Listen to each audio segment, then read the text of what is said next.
Sean Haney here with RealAgriculture.com. We're at Farm Tech in Edmonton, Alberta, and we're joined right now by Gordon Bacon. He's the president of Pulse Canada. Gordon, how's it going? Very good, thank you. Are you enjoying your Farm Tech experience? Always a pleasure to be here and see people I've known for a lot of years and meet new people along the way as well. Yeah, this is a great opportunity, not just farmers, but also people in the industry. It really is a great event. You know, and I was an Alberta agriculture employee back in the early 1980s, so it's a bit of a homecoming for me. This is like coming back for the high school reunion. Exactly. Okay, so pulses, let's just talk about India. Let's get right to it. I've been hearing a lot of stuff that we should not be optimistic whatsoever that this issue with the tariff will be settled before we hit the field in April, May. Is that fair? Yeah, I think it is fair. I mean, India has really changed its direction. It is serious trying to become self-sufficient in pulses, and so they're looking at what they need to do in addition to having a very high domestic support price. So market support price for lentils in India is now somewhere around 38-39 cents a pound, which is well above global prices. So I don't know that they would be able to adjust that price until global prices start to come up, or local prices start to come up, and they start feeling some pressure. So I think the balance is going to be supporting farmers, but as it's been pointed out, there are more consumers in India than there are farmers. And so when domestic price pressure starts to impact the market, then India has to be ready, because you don't want to be putting 30% duties on chickpeas and lentils, 50% on peas at a time when consumers are going to start complaining about high prices. Now, a lot of countries say we believe in free trade, and then they have like some sort of like sacred cow, right? They have some sort of area that protects. The U.S. does it with sugar, Canada does it with dairy and chicken. India seems to be doing it now with pulses, but at the same time, last week at Davos at the World Economic Forum, the Prime Minister of India is talking about how India is open for business, and all these countries that want to raise tariffs are really not doing a good thing. That seemed that was a bit of a touchy subject with Canadians. Well, I think it opens the opportunity. As you know, Canada's Prime Minister is going to India. We'll be there between 17 and 23 of February, and I think the Prime Minister Modi's comments provide a good opening discussion point as Canada wants to expand trade in a wide range of products. Pulses are the traditional base of trade, and we have a problem. So I think that the Prime Minister of India has signaled to be a trading nation, this is what we need to do. And I think that we need now then to look at what India is doing with pulses. And that becomes the basis, I think, for a negotiation and a discussion about what India needs to do in addition to providing support for farmers, which all farmers in Canada can understand, but ensuring that we have systems that also ensure that food is affordable for consumers, and that in a trading relationship that you recognize that both parties have to come away with a win. One thing that's working against us is the fact that I was reading some data yesterday that it looks like the pulse harvest in India is going to be very, very good. Domestic supply will be strong. That's not good for us trying to get Canadian pulses into that market. Right, well, but it might mean the difference between India needing to import 6 million tons and India needing to import 4 million tons. I don't think that anybody is projecting that India will not be required to import pulses. So it's really about the size of the import. And I think one thing I want to have everyone keep in mind is it was only 18 months ago that the Indian government was launching investigations into pulse price fixing, hoarding of stocks. They were going in and raiding traders' offices because pulse prices were very high and consumers were complaining. So we have volatility in pulse prices. We happen to be at the low end of the pulse price curve right now, but we know that India will be back into the market. We know that consumer prices are very sensitive in India as well. And so I think what we're hoping that prime ministers talk about over dinner, dinner with dal, so they can have pulses on the menu and also on the business agenda. And what they need to be talking about is how we create transparent changes in government policy so that the marketplace isn't shocked. I think that there is a balance between India's interests of self-sufficiency, but also that ongoing need for the foreseeable future for India to be a pulse importer at some point. Sort of sounds what the U.S. keeps on telling us with dairy. Okay, so they're going to be there for a week. You've been on lots of trade missions like this. Give us a bit of a look inside.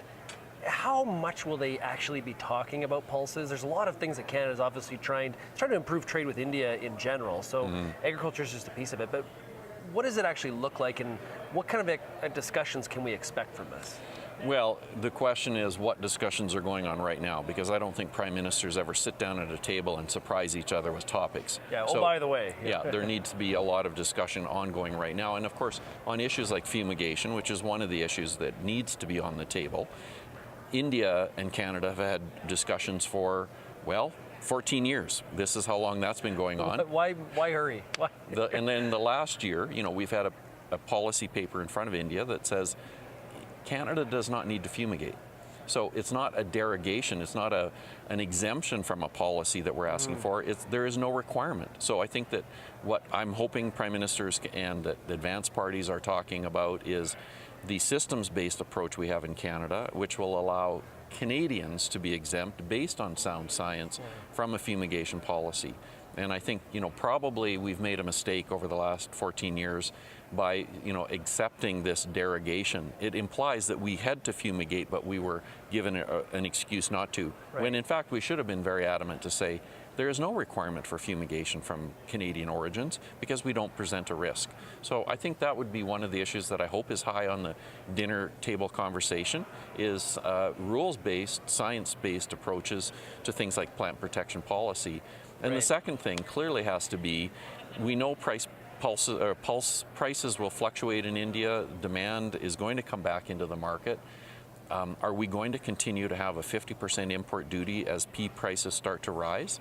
Because at some point you'll have consumer pushback. Right. So we need to understand the relationship between import duties, market support prices in India, and the domestic price for pulses. And consumer interests and farmer interests have a little bit of different slope to their demand curve, and we just have to understand and be ensuring that we can predict when those policy changes will happen. Well, you mentioned the fumigation issue. There's always these little irritants, these things. We have MRLs in place for a lot of different products. One of the things with pulse exports I've been hearing about is a growing concern about glyphosate residue in pulse exports. Can you tell us anything about that? Well, I think we go back to sort of the regulatory framework that we have, not only in Canada but around the world, and I think that there seems to be a misunderstanding in a lot of markets about what an MRL represents and what represents safe levels for human consumption. So I think we have to start on that, again, that science-based system. If a consumer anywhere chooses not to eat a product that has had crop protection products used on it, that's their choice. But what we have to guard against is misunderstanding at the consumer level about what residues represent, and residues of anything in food products. Yeah, so have you been hearing about increased glyphosate residuals or not? Well, of course, we all have had issues. The pulse industry has had issues in Europe going back about 5 or 6 years with glyphosate on lentils, but that was a regulatory gap that we were addressing where the European Food Safety Administration had not established a tolerance level for glyphosate on lentils. And interestingly, when they did establish one, it was at 2.5 times higher than the Canadian level. Oh, wow. So while we had a problem in the marketplace, when the regulators actually got around to looking at it, they were much more lenient in terms of a residue level than Canadian regulators are. With pulses, we're always talking about export markets. Let's focus domestically.